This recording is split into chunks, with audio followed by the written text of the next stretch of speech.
welcome back viewers. You're watching WION The World is One. I'm Shivan Chandna. In the next 30 minutes, we bring you a glimpse of all that is happening around the world. This is Speed News. Let's get started.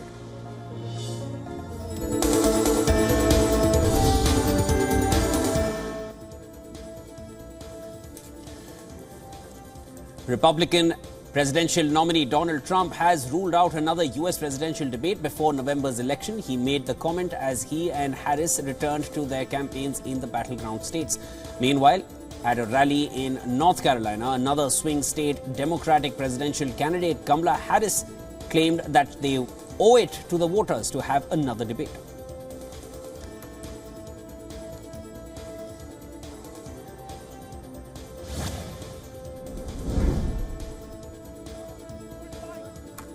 US President Joe Biden will host leaders of India, Australia and Japan for the Quad Summit in his hometown of Delaware on September 21st.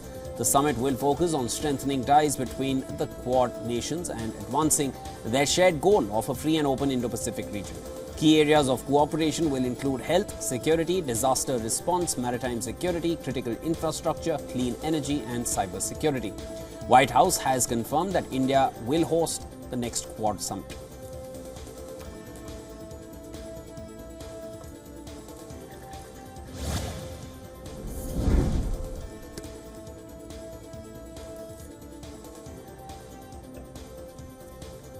Russian President Vladimir Putin has said that the West would be directly fighting with Russia if it allowed Ukraine to strike Russian territory with Western-made long-range missiles. He said this move would alter the nature and scope of the conflict. Ukrainian President Volodymyr Zelensky has been pleading with Western allies to let Ukraine fire long-range US ATACMS and British Storm Shadows deep into Russian territory to limit Moscow's ability to launch attacks. Putin said such a move would drag the country supplying Kyiv with long-range missiles directly into the war, since satellite targeting data and the actual programming of the missiles' flight paths would have to be done by NATO military personnel, because Kyiv did not have the capabilities itself.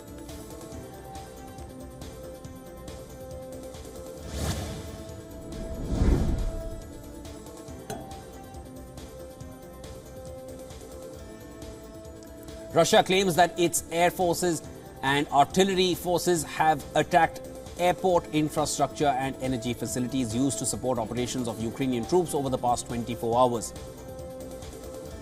Russian air defense forces claim to have shot down 59 drones over the past day.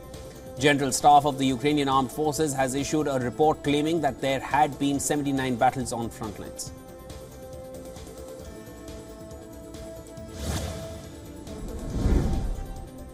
India and China have agreed to work with urgency and redouble their efforts to completely disengage and resolve remaining friction points in eastern Ladakh. The developments come as National Security Advisor Ajit Doval met Chinese Foreign Minister Wang Yi on the sidelines of the BRICS NSA meeting in Russia.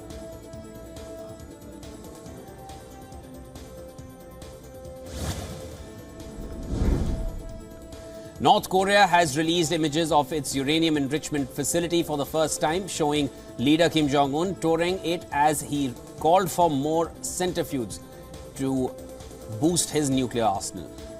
The North Korean leader urged the facility to push forward the introduction of a new type centrifuge.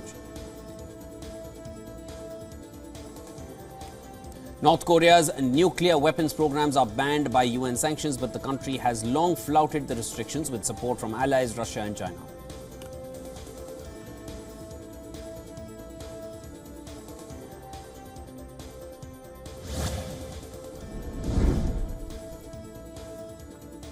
South Korea slammed North Korea after it unveiled uranium enrichment facility and its aims to boost production of materials for tactical nuclear weapons. A spokesperson for Seoul's Unification Ministry said that it was a clear violation of a number of UN Security Council resolutions.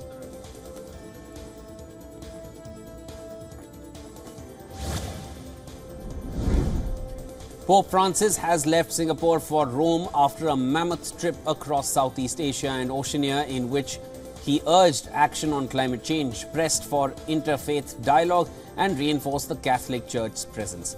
The Singapore Airlines flight carrying the Catholic pontiff and his entourage took off around 12:25 p.m. local time in Singapore and is due to arrive in Rome on Friday evening after a 12-hour flight through 6 time zones.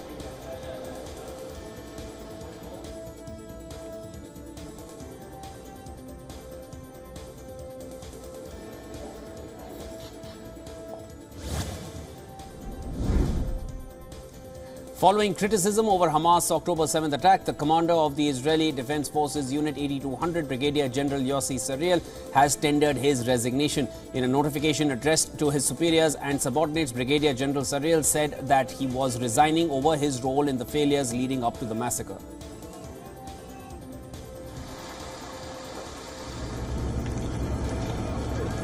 Brigadier General Sariel said he is ready to pass the baton to the next shift at a time seen fit by IDF authorities. Confirming Brigadier General Sariel's resignation, the IDF said he will be replaced in the coming months.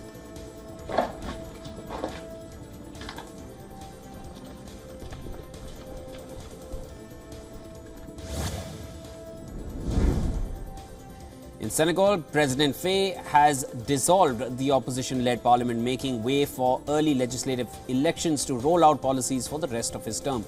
In an evening address on state television, Faye said legislative elections would be held on November 17th. The 44-year-old said that it was time to start a new phase of his term. Faye also said that a pledge of a frank collaboration with the parliamentary majority was an illusion and that his action would allow him to bring a systematic reform that he promised in the election.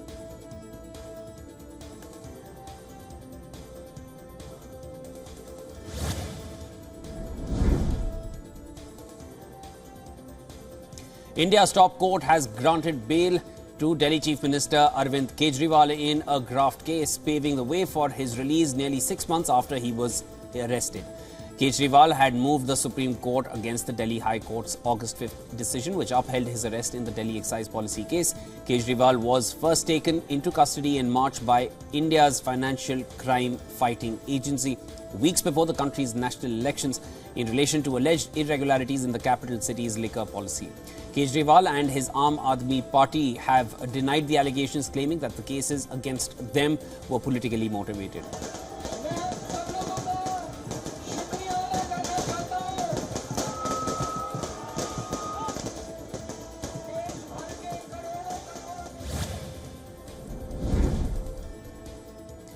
Shanghai's iconic WION Garden is holding the annual Mid-Autumn Lantern Show to celebrate the upcoming Mid-Autumn Festival, which falls on 17 September this year. The dazzling display of lanterns featuring moon-themed designs has created a vibrant atmosphere, drawing large crowds of visitors. Apart from enjoying the lantern show, visitors can participate in interactive activities held at WION Garden.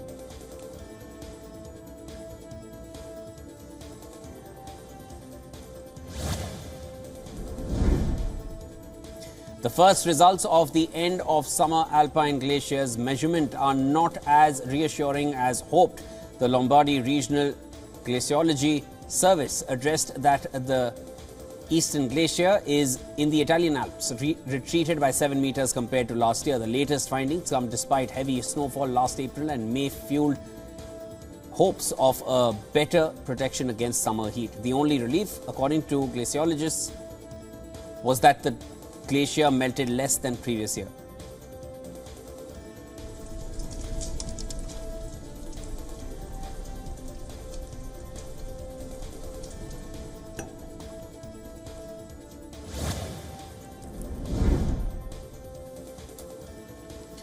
A group of Hungarian lawmakers and representatives of NGOs held a meeting on a dried-out sandbank of the country's second largest river after the Danube.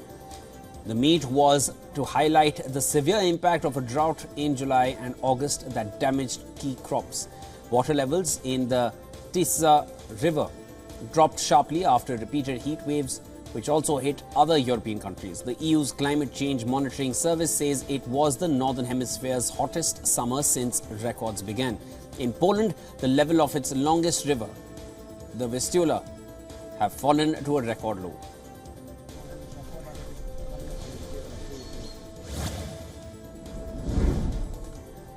Ecuadorian firefighters and police contained a fire that ravaged one of Quito's major tourist landmarks with no injuries reported. The fire broke out around midday and an iconic hill in Quito. Fire brigades confirmed that it was 80% contained by around 4 p.m. local time. Through strong winds made the effort more challenging.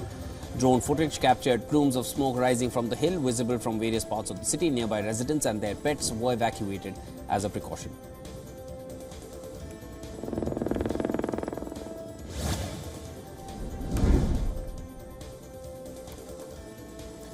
Gold rises to a record high, building on a surge of nearly 2% on Thursday. This comes as the dollar extended declines ahead of a widely expected Federal Reserve rate cut next week.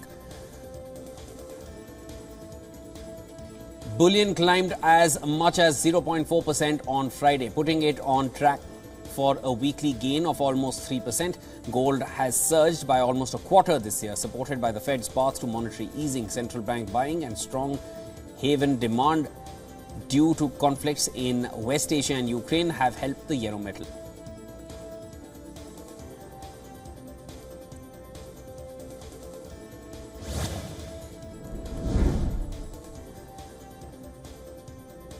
Disruptions caused by extreme weather in China deals another blow to its struggling economy. The country likely failed to reverse a months-long slowdown rooted in depressed demand as pressure builds on policymakers to roll out more stimulus. Data due Saturday will show growth in industrial production slipped in August for a fourth straight month. This would be its longest deceleration in almost 3 years. A slower expansion in activity also extended to retail sales and investment. Heat waves have added to setbacks for Beijing and its pursuit of growth around 5%, a goal most global banks now believe might be out of reach.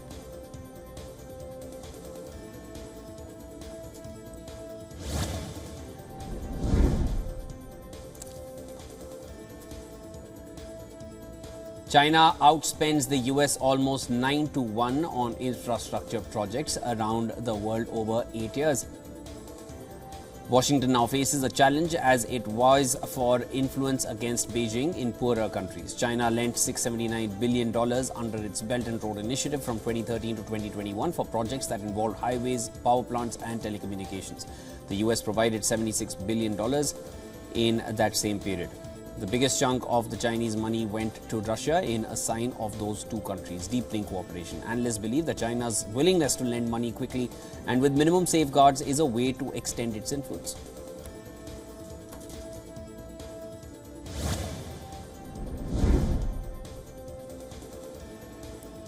Looking at how markets opened in Asia, Asian stocks turned volatile with the yen's rise to around 141 per dollar, pressuring those in Japan, an export-oriented economy. Benchmarks rose in Australia, South Korea, Hong Kong and China following a fourth day of gains on Wall Street.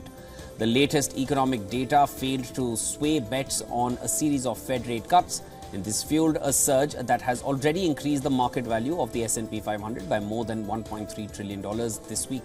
Small caps and mega caps outperformed the index.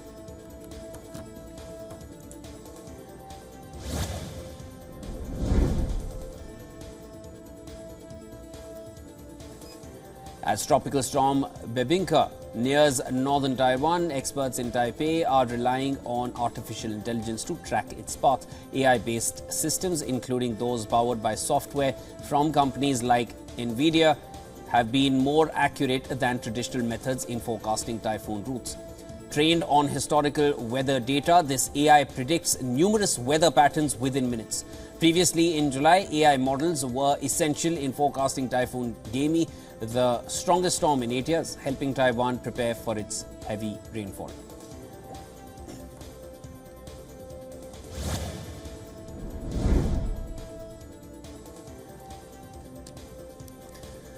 The United States government has seized more than 350 websites for illegally selling and importing gun conversion devices. These websites were found to be selling gun parts illegally imported from China. As per reports, gun parts such as silencers were being used by people to convert semi-automatic pistols into fully automatic machine guns. As part of the investigation, US law enforcement officers discovered that most of these shipments falsely described their contents as containing materials like a necklace or toy.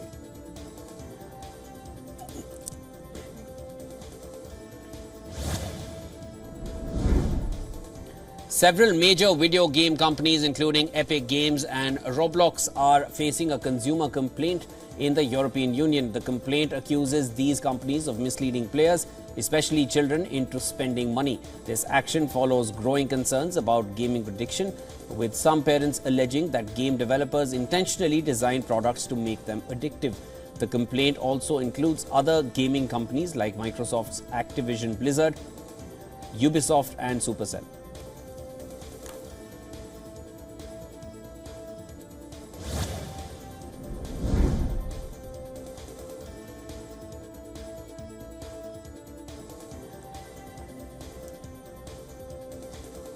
British Telecom, BT, one of Europe's leading broadband companies, has revealed that they spot over 2,000 signals of potential cyber attacks across the network every second.